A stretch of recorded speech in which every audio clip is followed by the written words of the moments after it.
Hello, good evening, happy Saturday. Welcome to the Trey Olds Radio Show. Thank you for joining us this evening. Today, my special guest is actor and voice actor Mr. Don Leslie. Thank you, and join us in a minute.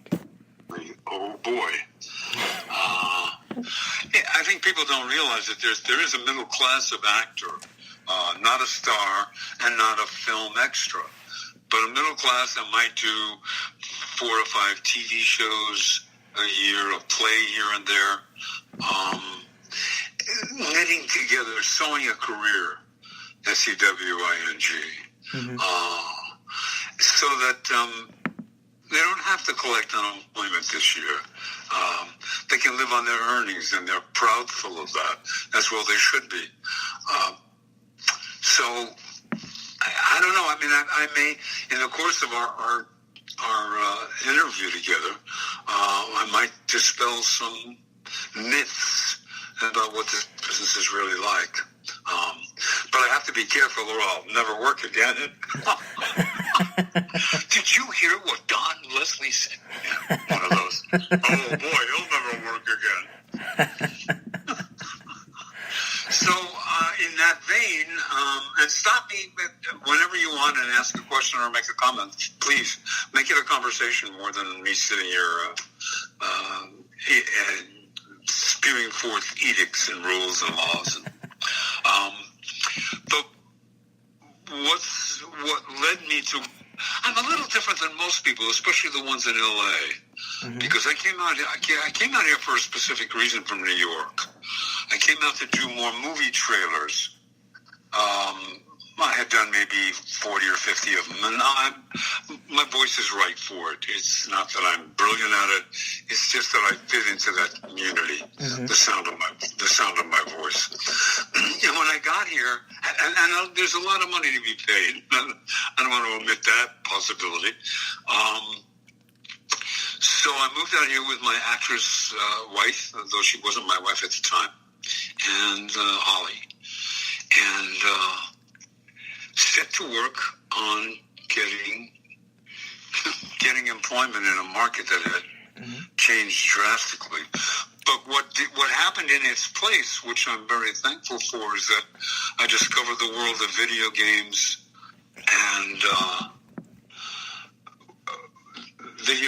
and animation. There's no animation in New York, maybe a little bit now. And video games, very rare. I did one in New York, and that was it. And it's terrifically fun work, and I'm having a ball when I'm hired. But each market I will mention to you, whether it's commercials or promos or audiobooks or anything, they're all suffering. It's just tough times. And it's kind of tough to survive. And a lot of people are back to working jobs outside the industry in order to get by. And in a way, the good side of that is that we have learned not to be too boastful or too secure, for that matter. Understand what the industry is, how it operates, which a lot of actors don't. The union makes attempts, Screen Actors Guild and after American Federation of Television and Radio Artists, make an attempt to explain to newbies that this may not be what you thought it would be. Be patient, be good to yourself, and listen to what people have to say. So the interesting outgrowth of all that is that there are so many actors in Los Angeles, so many more than in New York, that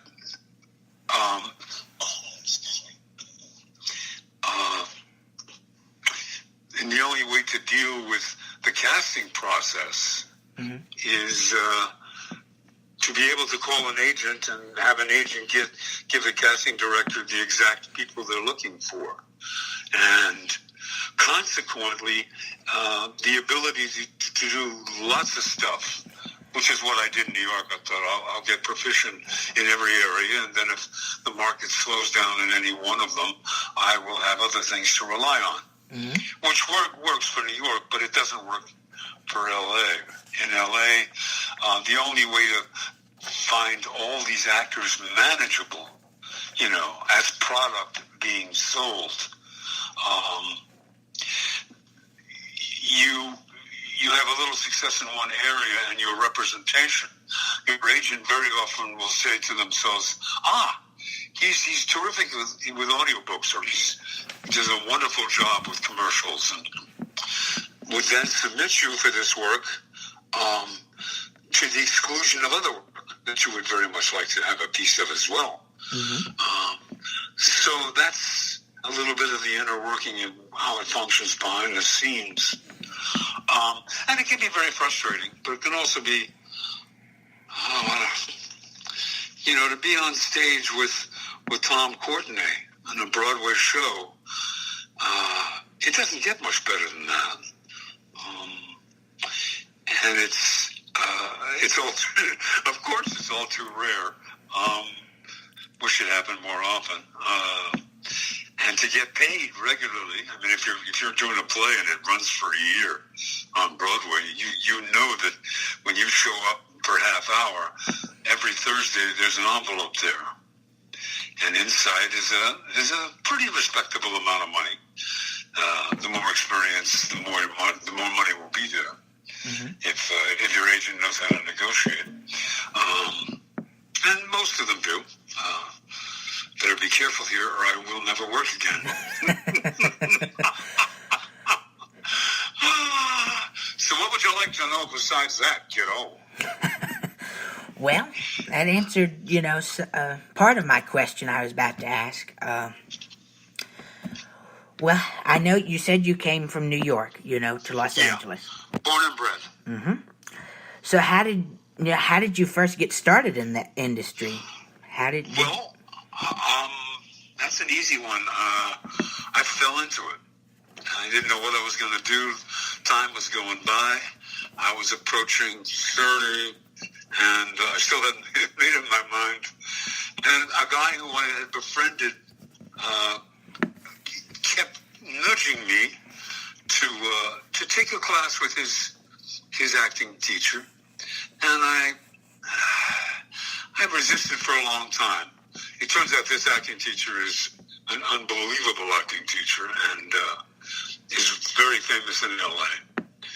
And I'll plug him. His name is Larry Moss. And he was an actor for a while and decided he would be happier doing coaching and teaching. So that coupled with the fact that my friend died of a brain aneurysm, as far as I could tell, and I almost felt like I honored his memory by going to class, the class that he recommended. So I guess Peter, this is the friend, Peter is responsible for getting me going. Yeah. And it's a different, coming out here, you see the differences in the approach. It's interesting. I mean, it can be difficult making the adjustment, but that's part of the deal, So you do your best at it. I found I love the work. I could get corny with you, but it would be absolutely sincere. I adore the work. I think it's incredibly creative. I think it's challenging as all hell. And I mean, the money is important, but the longer you do it, the less important it becomes. And what takes its place is, thank God that there's enough, especially theater. Theater is very difficult to get all those people together to produce a project that not everybody likes, but has to do it for whatever reason, or is obligated to do it, or likes working with, the particular producers. And they take the job, and very rarely does it lead to anything negative. It's wonderful to watch people put their neurosis at the door, at the stage door, and don't bring it in with them to the theater. Or don't bring it with it to the movie set, because we're a bunch of wackadoodles. We can be unbelievably wacky. So, and it's just, there was a while there I loved saying to people, someone would say, what do you do? This is a big deal in New York. It's about the second question. What's your name? What do you do? It sounds like you're being interrogated. So the first times I really enjoyed saying it. Well, I'm an actor. And since this question came like 10, 15 minutes into a conversation and I hadn't said a word, I just listened, because that's now become a habit, a good one. And more actors should give it a try. And that's all I want to say about that. So that's how I started. And you start. The legitimate thing was fine. I enjoyed the theater a lot, but I made a few friends who did voiceover, and they recommended I get on that and begin trying to do it, and I did. I had some really, really kind, generous people help me along the way. I don't think you can get there without that. And when I say get there, I mean simply I make my living as an actor. I don't have to tend bar anymore. I don't have to wait tables anymore. This is what I do. And that's success. You can say that and make $18,000 for the year, but nonetheless, that's still success. In the arts, to get paid a living wage is, it makes you swoon, just the thought of it. It's, and to be able to deal with the downside. The downside being the money gets cut in half or cut by a quarter, and you have to adjust your living circumstance to accommodate the lessening influx of dough. Does that make sense? Mm-hmm. Oh, yeah. Yeah, okay. Ask me another one there, please. I'd like to answer that if I possibly can. Well, you started out in, the theater. Do you still do theater? Or are you... Theater in L.A., yeah. Probably New York would be better for theater, I guess, yeah. Yeah, there's maybe, it's astounding because it's the second biggest city in the country. Oh, yeah. It's astounding. They're the equivalent of a Broadway or a large off-Broadway house. There's not that many, and they have access to names, and names sell tickets, right or wrong. So very often there's little available, and then there's much more available on television, and film, of course, too. Oh, yeah. But especially television. Yeah, that's all I'll say on that. Yeah, New York is probably the best mainstay, for theater in Los Angeles, California, voice acting, television, and film. It all has... Yeah, and I will add to that. You're right, and it's a shame. Because Philadelphia, for instance, I did a play there many years ago in a pretty well-paying theater.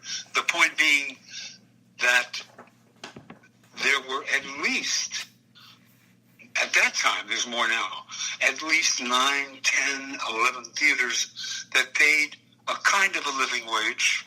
Could have been better, but you could pay your bills with it, Mm-hmm.